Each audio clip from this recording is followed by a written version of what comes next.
देश भर में स्वतंत्रता दिवस भले ही 15 अगस्त को मनेगा, लेकिन धर्मधानी उज्जैन के बड़े गणेश मंदिर में आजादी का उत्सव 11 अगस्त को मनाया जाएगा।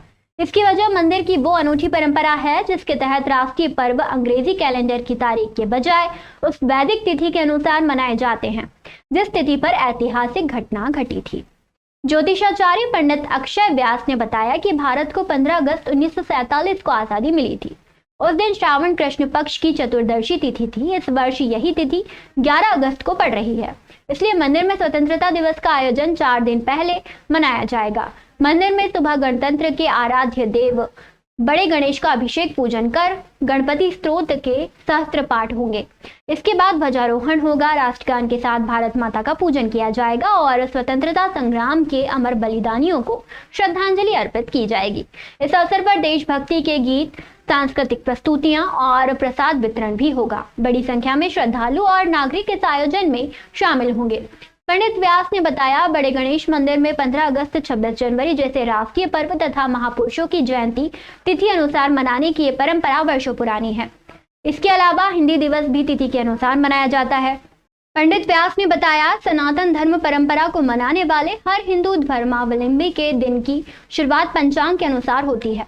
उसी के अनुसार दैनंदिनी के कार्यक्रम तय होती हैं, अर्थात व्यक्ति वार के अनुसार व्रत रखता है, संबंधित ग्रह व देवी देवताओं की उपासना करता है। जन्म के बाद व्यक्ति की कुंडली भी तिथिवार योग नक्षत्र के अनुसार बनाई जाती है। हमारा देश जब परतंत्र का अधीन था, हम गुलाम थे, उस समय हमारे यहाँ पर अंग्रेजी तारीख आदि नियुक्त हुई या परिचय में आई, चलन में आई। उसके पहले तक हमारे यहाँ पर तिथि आदि से ही सब कार्य होता था। सभी को जो है आज की तिथि और जो आज का वार, आज का जो हिंदी महीना है, संवत है, वो सब याद रहता था। आज दुर्लभ है, परंतु इस परंपरा को ध्यान में रखते हुए हम पंचांग करता भी है, पंचांग भी निकालते हैं। तो इस चीज़ को ध्यान में रखते हुए देश हमारा आज़ाद हुआ था श्रावण कृष्ण चतुर्दशी को। तो श्रावण कृष्ण चतुर्दशी पर आज भी इस मंदिर में जो है स्वतंत्रता दिवस मनाया जाता है। इस स्वतंत्रता दिवस के अंतर्गत जो है हमारा जो पुराना घर है, वहाँ से हम जो है झंडे की यात्रा लेकर के इस मंदिर तक आते हैं और यहाँ पर गणेश जी को जो है झंडा अर्पण करते हैं और सभी स्वतंत्रता सेनानियों की तस्वीर लगा करके उनकी पूजन करते हैं। इस कार्यक्रम के दौरान और क्या क्या होता है मंदिर में, और त्योहार भी किस तरीके से मनाया जाता है? देखिए, अगर जहाँ तक हम सनातन संस्कृति की बात करें तो सनातन संस्कृति जो है तिथि से ही सारे पर्व त्यौहार मनाते हैं। अगर एक वर्ष पर 14 नवंबर पर दीपावली आई तो अगले वर्ष पर नहीं पड़ेगी। क्यों नहीं पड़ेगी? क्योंकि तिथि में गड़बड़ होता है। तो इसी प्रकार से जितने भी पर्व हमारे, एकादशी हो गई या जितने भी हमारे जितने पर्व है, दशहरा हो गया, सब तिथि अनुसार मनते हैं।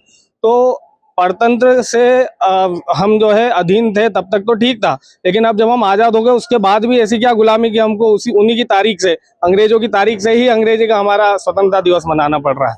तो बस यही एक संदेश है कि जिस प्रकार हम दिवाली, दशहरा, होली, रक्षाबंधन आदि आदि त्यौहार तिथि अनुसार मनाते हैं, उसी प्रकार स्वतंत्रता दिवस भी हम तिथि से मनाते रहे। और अगर स्वतंत्रता दिवस के संग्राम की बात करें तो इस मंदिर का इतिहास उससे जुड़ा हुआ है।